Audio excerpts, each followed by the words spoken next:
You might have heard the story of the businessman who meets a local fisherman when he's on vacation in a small village.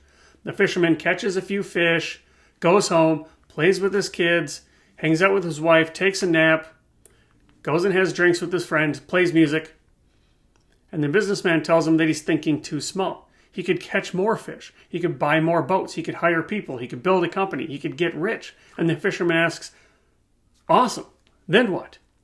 The businessman says, well, then you can retire. And the fisherman says, okay, what happens then? Well, then you can spend your days fishing, playing with your kids, hanging out with your wife, taking naps, enjoying drinks with your friends, and playing music. That's what we're going to talk about today.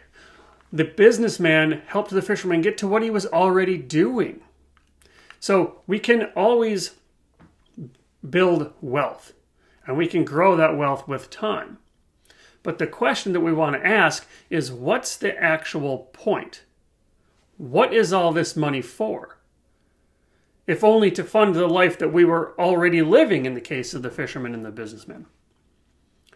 Now, when we think about wealth, many of us think about one kind of wealth. Financial wealth. How much money do you have? But there are more than one kind of wealth. Think about Ebenezer Scrooge. He had financial wealth, all the financial wealth that he could ever want. But many of us, most of us, would not want to trade places with him because it was a miserable existence. There's also time wealth. How are you spending your time? Do you have time? Or are you trading too much time to get money that you maybe won't even be able to use?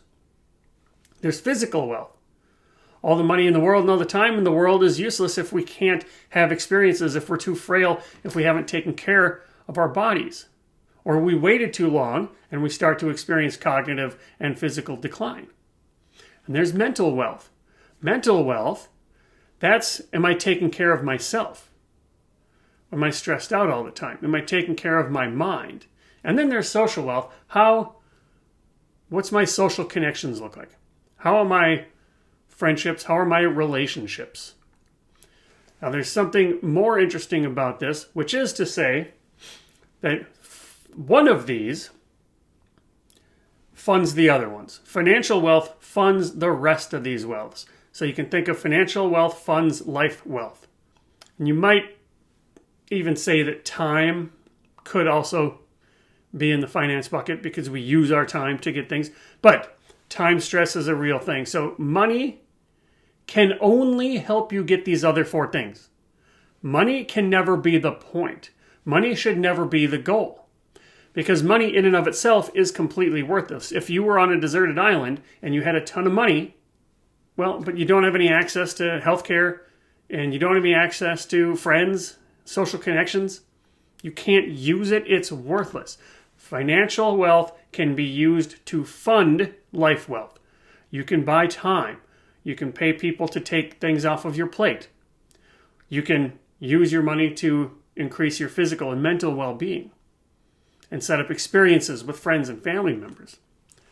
Because the fisherman, he didn't need the businessman's advice. He already had it figured out what the money was for. The question wasn't whether the financial wealth matters. Financial wealth still matters. But the question is whether you've thought about what's worth funding. Time, health, relationships, clarity. Those are the point. Money's just how you get there.